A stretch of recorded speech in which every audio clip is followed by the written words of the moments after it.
नमस्कार। आज हम बात कर रहे हैं रॉबर्ट कियोसाकी की बहुत ही मशहूर किताब रिच डैड पुअर डैड पर। हाँ, और ये आई थी 1997 में और पर्सनल फाइनेंस में तो इसे क्लासिक माना जाता है। हाँ, और इसमें कियोसाकी ने अपने दो पिताओं की बात की है। मतलब एक उनके असली पिता जो पढ़े लिखे थे, पर वो उन्हें पुअर डैड कहते हैं। और दूसरे उनके दोस्त के पिता, एक उद्यमी जिन्हें वो रिच डैड बुलाते हैं। उन्हीं से मिले सबकों पर ये किताब आधारित है। बिल्कुल। और हमारे पास ना इस पर एक अच्छी समीक्षा भी है। तो आज हम इसी समीक्षा के सहारे किताब की जो मुख्य बातें हैं, जो इसके प्लस पॉइंट्स हैं, जो माइनस पॉइंट्स हैं, उन सबको समझेंगे। और ये भी कि भाई इतनी आलोचनाएं भी होती हैं इसकी, फिर भी इतनी पॉपुलर क्यों बनी हुई है। सही बात है। तो चलिए शुरू करते हैं। हाँ, ये किताब ना पैसे को लेकर, नौकरी को लेकर हमारी जो आम सोच है उसको सीधी चुनौती देती है। ये कोई गाइड बुक नहीं है कि ऐसे करो वैसे करो। नहीं, बिल्कुल नहीं। ये सोच बदलने पर ज्यादा जोर देती है, माइंडसेट शिफ्ट पर। हाँ, वही। मुझे हमेशा ये कॉन्ट्रास्ट बड़ा दिलचस्प लगता है। एक तरफ वो सुरक्षा वाली सोच और दूसरी तरफ संपत्ति बनाने वाली। किताब कैसे दिखाती है ऐसे? किताब इसे ना दो मानसिकताएं बताकर दिखाती है। गरीब डैड की मानसिकता क्या थी? अच्छी पढ़ाई करो, सुरक्षित नौकरी पाओ, तनख्वाह से घर चलाओ। एकदम पारंपरिक रास्ता। जो हम में से ज्यादातर लोग शायद फॉलो करते हैं या करने की सोचते हैं। हाँ, बिल्कुल। और फिर आते हैं अमीर डैड। उनका रास्ता एकदम अलग। वो कहते थे वित्तीय शिक्षा जरूरी है, अपना काम शुरू करो, पैसे से पैसा बनाओ। मतलब सिर्फ सैलरी पे निर्भर मत रहो। एग्जैक्टली। सिर्फ तनख्वाह के लिए काम करना काफी नहीं है। अच्छा, तो इसी सोच के फर्क से किताब की मेन बातें निकलती हैं, जैसे वो एसेट और लायबिलिटी वाला कॉन्सेप्ट। हाँ, वो बहुत महत्वपूर्ण है। ये समझना कि संपत्ति यानी एसेट्स क्या है, वो चीजें जो आपकी जेब में पैसा डालें, और देनदारी यानी लायबिलिटीज। वो जो आपकी जेब से पैसा निकालें।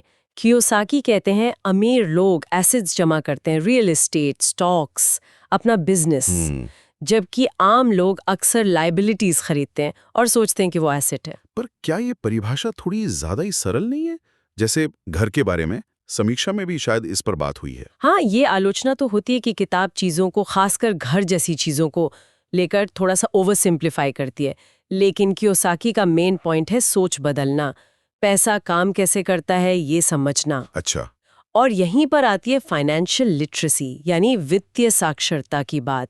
स्कूल हमें पैसे के लिए काम करना सिखाते हैं, पर पैसा कैसे काम करता है ये नहीं सिखाते हैं ना। सही बात है।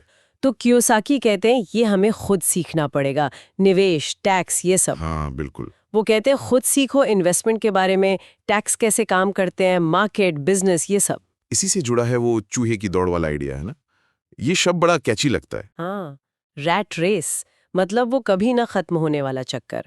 नौकरी करो, बिल भरो, थोड़ी कमाई बढ़ी तो खर्चे बढ़ा लो, फिर और कमाने के लिए और मेहनत करो। और असली आजादी कभी मिलती नहीं। कभी नहीं।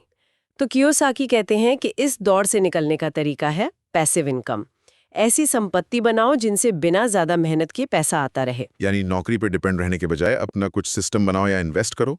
पर इसमें रिस्क भी तो है। अमीर डैड कहते हैं कि कैलकुलेटेड रिस्क लो, थोड़ा हटकर सोचो पैसे के बारे में। हाँ, रिस्क तो है, पर कियोसाकी के हिसाब से नौकरी में टिके रहना भी अपने आप में एक रिस्क हो सकता है। ये बात तो है। खासकर आजकल। बिल्कुल। तो अगर हम समीक्षा के हिसाब से देखें तो किताब की ताकत क्या है? ये मोटिवेट तो करती है लोगों को। हाँ, प्रेरणा इसकी सबसे बड़ी ताकत है। भाषा बहुत सरल है, कहानी की तरह लगती है, पढ़ने में आसान है। लेकिन कमजोरियां? समीक्षा कहती है कि इसमें कोई ठोस प्लान या स्ट्रैटेजी नहीं मिलती। और ये भी सवाल है कि अमीर डैड सच में थे या बस एक किरदार है। अच्छा। पर मजे की बात यह है कि इन कमियों के बावजूद इसकी असली पावर लोगों की सोच बदलने में है। ये पहली बार शायद कई लोगों को एहसास कराती है कि पैसे के बारे में अलग तरह से सोचा जा सकता है। भले ही इन्हें बताएगी ठीक ठीक कैसे करना है। हाँ, तो ये स्ट्रैटेजी बुक कम माइंडसेट प्राइमर ज्यादा है। तो फिर ये किन लोगों के लिए सबसे अच्छी है? समीक्षा के हिसाब से ये उन लोगों के लिए बढ़िया है जो पर्सनल फाइनेंस में बिल्कुल नए हैं, या फिर जो अपना बिजनेस शुरू करने का सोच रहे हैं, या शायद वो लोग जो अपनी 9 से 5 की नौकरी में फंसा हुआ महसूस करते हैं। हाँ, उनके लिए भी ये एक तरह की चिंगारी दे सकती है, सोचने का एक नया नजरिया। और किन के लिए शायद उतनी कारगर ना हो। जो लोग एकदम डिटेल्ड इन्वेस्टमेंट प्लान या स्टेप बाय स्टेप गाइड ढूंढ रहे हैं, उन्हें शायद निराशा होगी। हाँ, जो अकादमिक टाइप की फाइनेंस बुक्स पसंद करते हैं। हाँ, उनके लिए भी ये शायद उतनी सही ना हो। ये डेटा ड्रिवन कम, किस्सों पर आधारित ज्यादा है। तो कुल मिलाकर समीक्षा का निचोड़ यही लगता है, और रेटिंग भी 45 दी है, कि रिच डैड पुअर डैड आपको सोचने पर मजबूर करती है। पैसे, करियर, सफलता के बारे में जो पुरानी धारणाएं हैं उन पर सवाल उठाने को उकसाती है। बिल्कुल, ये फाइनेंशियल एजुकेशन की तरफ आपकी जिज्ञासा जगा सकती है। पहली किताब के तौर पर बहुत अच्छी है। पर असली वेल्थ बनाने के लिए इसके आगे भी बहुत कुछ सीखना पड़ेगा। हाँ, वो तो है। और यहीं पर एक आखिरी सवाल सोचने के लिए है जो समीक्षा से ही निकलता है।